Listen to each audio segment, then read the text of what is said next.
Hello friends, welcome to current affairs now. आज है 2 मार्च 2024 और आज हम डिस्कस करेंगे 2 मार्च के द हिंदू न्यूज़पेपर के करंट अफेयर्स। तो चलिए स्टार्ट करते हैं।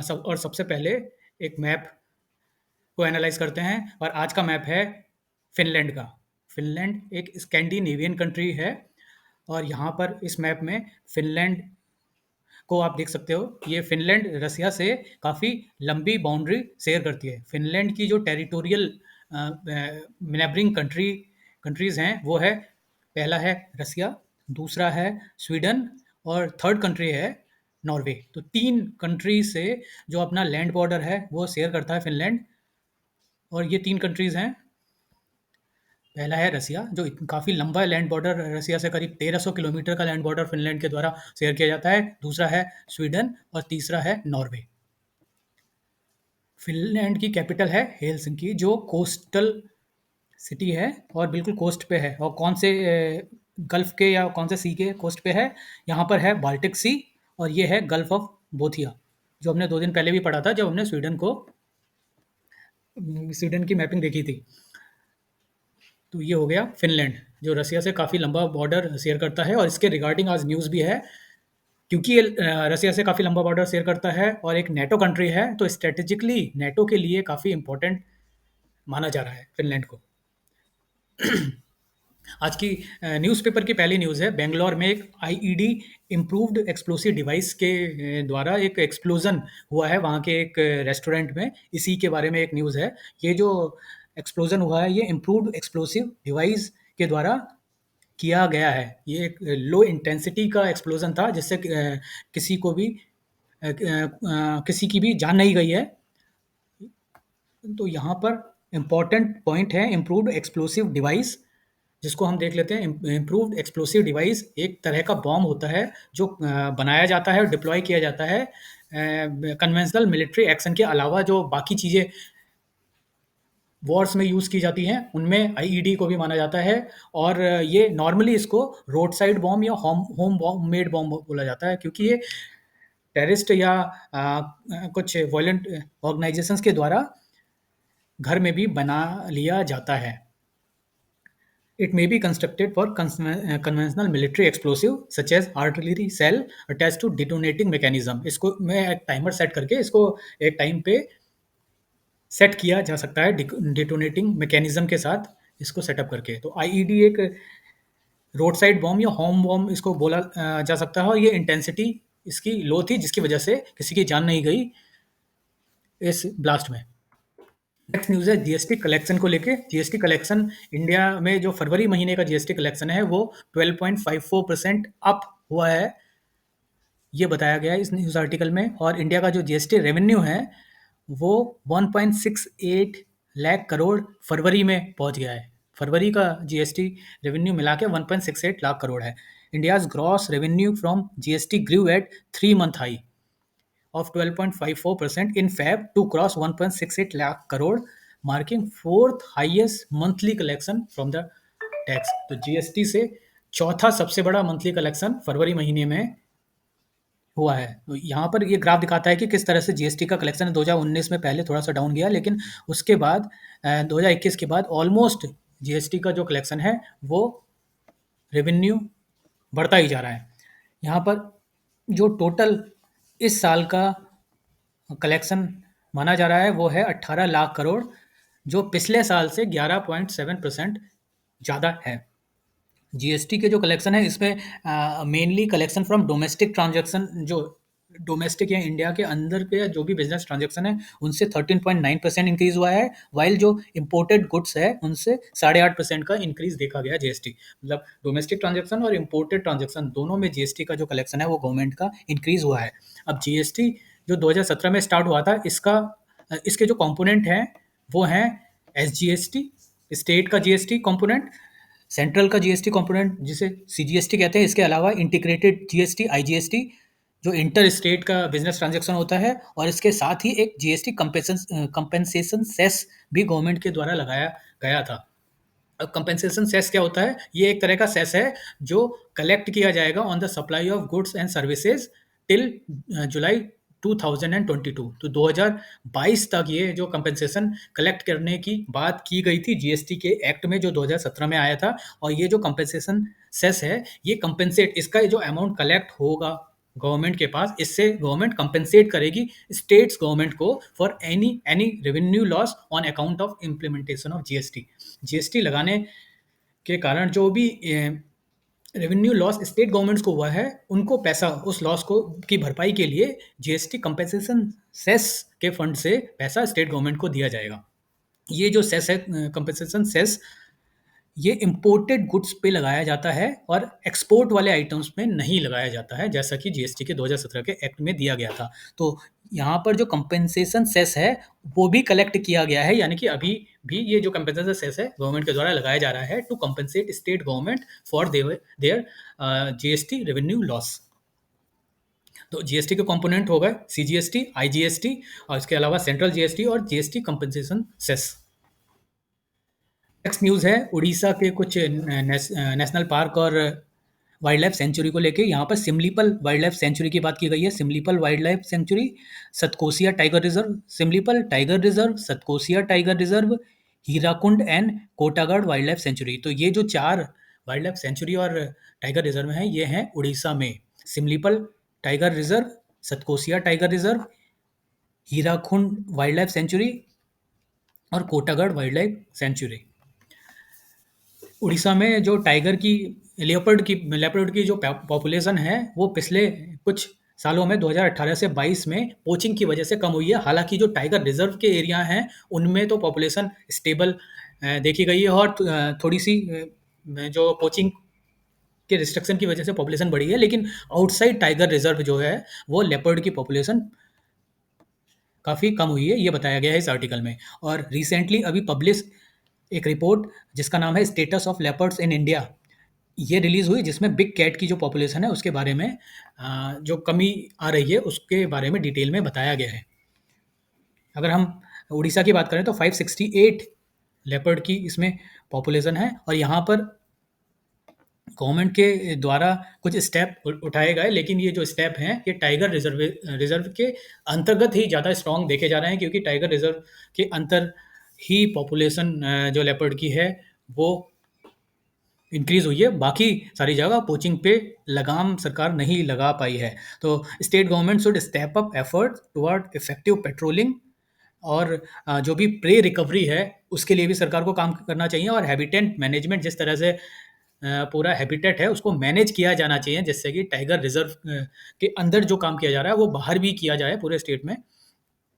और ये जो पिक्चर है, यहाँ पर बिग कैट अलायंस के बारे में ये आर्टिकल भी बताता है। बिग कैट अलायंस क्या है? तो पहले तो बिग कैट अलायंस 2023 में अप्रैल में गवर्नमेंट ऑफ इंडिया के द्वारा लॉन्च किया गया था, बिग कैट अलायंस। और ये जो अलायंस है, ये कुछ जो बिग कैट्स हैं, जैसे कि lion, tiger, leopard, snow leopard, Puma, Jaguar और चीता, ये जो 6 बिग कैट हैं, 7 बिग कैट हैं, इनके पॉपुलेशन को कंजर्व करने के लिए ये अलायंस स्टार्ट किया गया है गवर्नमेंट ऑफ इंडिया के द्वारा। और अभी रिसेंटली इसके प्रपोजल को इस कैबिनेट ने अप्रूव कर दिया है। ये यूनियन एनवायरनमेंट मिनिस्ट्री का ये पूरा प्लान है।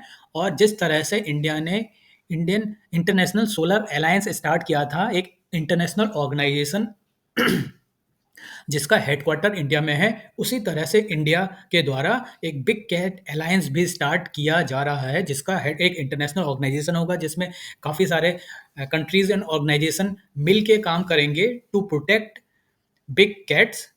और यहाँ पर फोकस किया जा रहा है 7 बिग कैट्स पे, that includes tiger, lion, leopard, snow leopard, puma, jaguar and cheetah. अब हाल फिलहाल में, आज के टाइम में, no international body addressing the conservation challenge of big cats. तो आज की डेट में कोई ऐसी बड़े लेवल पे इंटरनेशनल बॉडी नहीं है जो इन बिग कैट्स के कंजर्वेशन को करने के लिए फोकस तरीके से काम कर रही हो अक्रॉस जो भी बिग कैट्स के हैबिटेट हैं उनके अक्रॉस। और जो पायनियरिंग और long standing tiger and other big cat conservation की अच्छी प्रैक्टिसेस इंडिया ने अपनाई हैं, उनको बाकी कंट्रीज़ में भी रेप्लिकेट किया जाए इसी उद्देश्य को लेकर, इसी टारगेट को लेकर ये जो बिग कैट अलायंस है, ये स्टार्ट किया जा रहा है। आज के टाइम में करीब 16 कंट्रीज़ ऐसी हैं, जिन्होंने अपना कंसेंट दिया है कि वो पार्टिसिपेट करना चाहती हैं, वो पार्ट बनना चाहती हैं इंटरनेशनल बिग कैट अलायंस का। और अगर हम टोटल देखें तो देयर आर 96 कंट्रीज़ जो बिग कैट्स के किसी ना किसी पार्ट को जिनके हैबिटेट बिग कैट, इन 7 बिग कैट्स में कोई ना कोई बिग कैट इन करीब 96 कंट्रीज़ में पाई जाती हैं। तो ये जो अलायंस है, ये बाकी बाकी कंट्रीज़ को भी पार्टिसिपेट करने के लिए अलाउ करता है। इसके अलावा conservation organization, scientific organization, businesses, cooperate भी जो इंटरेस्टेड है इन सपोर्टिंग बिग कैट्स, वो भी पार्टिसिपेट कर सकते हैं। Advantage of membership of international big cat alliance का ये हो सकता है कि जो सेंट्रल कॉमन रिपोजिटरी एक बनाई जा सकती है, जिसमें टेक्निकल नो हाउ की डिटेल्स हों कि किस तरह से कंजर्वेशन एफर्ट्स को आगे लेके चलना चाहिए, और जो पूरा एक कॉर्पस ऑफ फंड जो बनाया जाएगा उसको कैसे यूज़ करना चाहिए। This alliance will strengthen existing species specific international platform. तो एक तरह से बिग कैट्स का एक स्पीसीज स्पेसिफिक इंटरनेशनल प्लेटफॉर्म बन जाएगा, जिसमें नेटवर्क्स किया जा सकता है और ट्रांसनेशनल इनिशिएटिव माना जाएगा इसको on conservation and protection of big cats, जिसमें काफ़ी सारे कंट्रीज़ मिलके बिग कैट्स के प्रोटेक्शन और प्रिजर्वेशन के लिए काम कर सकते हैं। तो ये एक अच्छा स्टेप है इंडिया का इंटरनेशनल बिग कैट अलायंस। अब देखा जाने की बात है कि इसका जो हेडक्वार्टर है वो कहाँ पर स्टेब्लिश किया जाएगा। नेक्स्ट न्यूज़ है ट्राइबल ग्रुप्स के बारे में। प्रधानमंत्री के द्वारा पीएम जनजाति आदिवासी न्याय महाअभियान, पीएम जनमन जो कार्यक्रम है वो स्टार्ट किया गया था 2023 के बजट 2023 के बजट में। ये जो पर्टिकुलर स्कीम है वो अनाउंस की गई थी। PM Janman was announced in union budget in 2023, और ये लॉन्च किया था प्रधानमंत्री ने नवंबर 2023 में, with the target of rolling out on January 15। अब इस पूरे मुद्दे में इस आर्टिकल में ये बताया गया कि जो टारगेट रखा गया था, करीब 2.5 लाख का टारगेट सेट किया गया था इस स्कीम में, कि 2.5 लाख जो घर हैं वो सैंक्शन किए जाएंगे 15 फरवरी तक। वो सैंक्शन नहीं हुए, और इसका प्रॉब्लम ये आ रहा है कि जो ट्राइबल ग्रुप्स हैं उनकी टोटल जो पॉपुलेशन है उसका सही सही जो आंकड़ा है वो अभी तक नहीं मिल पाया है। पिछले कुछ दिन पहले भी हिंदू में एक आर्टिकल आया था जिसमें बताया गया था कि जो भी पर्टिकुलरली वल्नरेबल ट्राइबल ग्रुप्स हैं उनकी टोटल पॉपुलेशन इंडिया में कितनी है, इसका एक क्लियर कट आंकड़ा किसी गवर्नमेंट सेंसस के द्वारा नहीं निकाला गया है।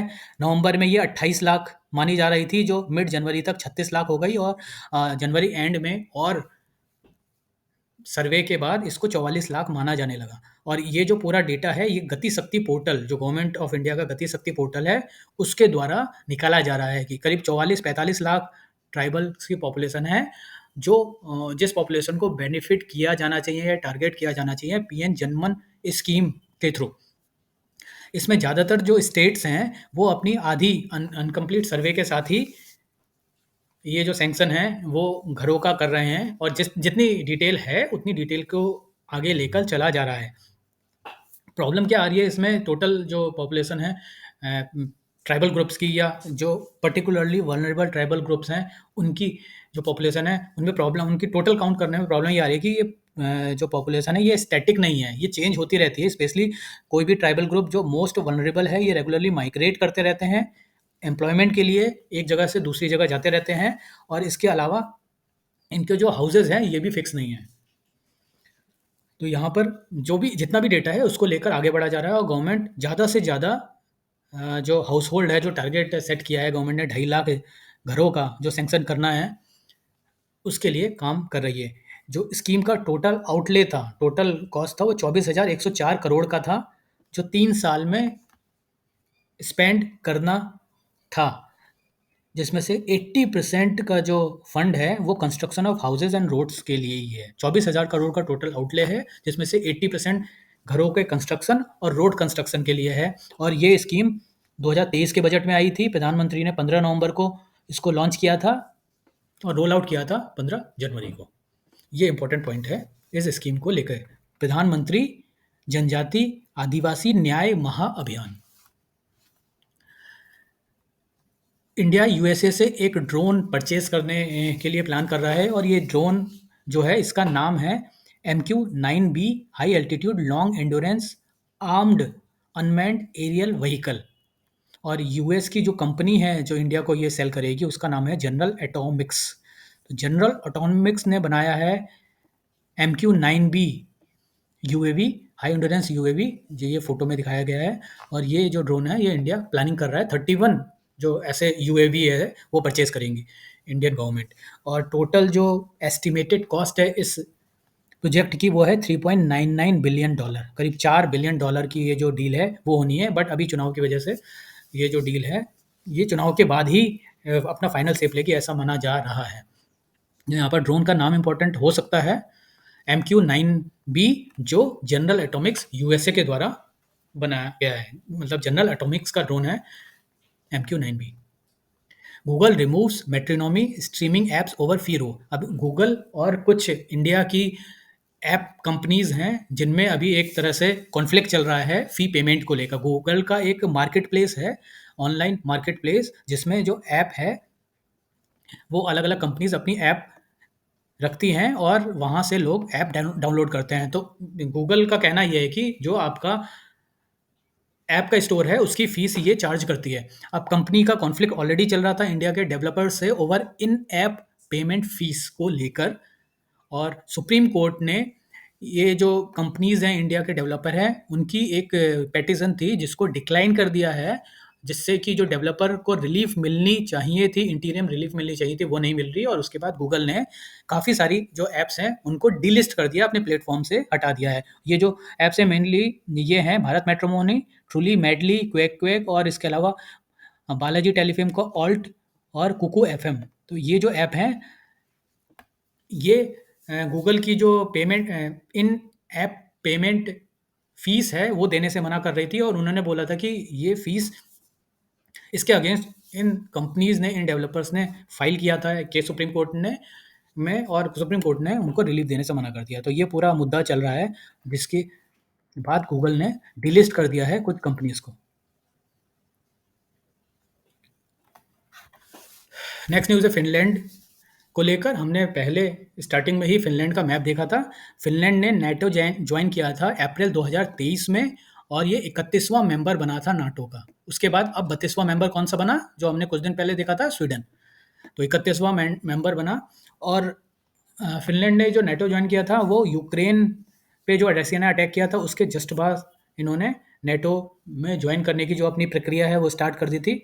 और फिनलैंड स्ट्रेटेजिकली इंपॉर्टेंट है नेटो कंट्रीज़ के लिए, यूरोप के लिए, बिकॉज़ ये करीब 1340 किलोमीटर का बॉर्डर रसिया से शेयर करता है, जो काफ़ी बड़ा बॉर्डर है। जो एक सिंगल कंट्री 1340 किलोमीटर का बॉर्डर रसिया से शेयर करता है, इसलिए इम्पोर्टेंट हो जाता है।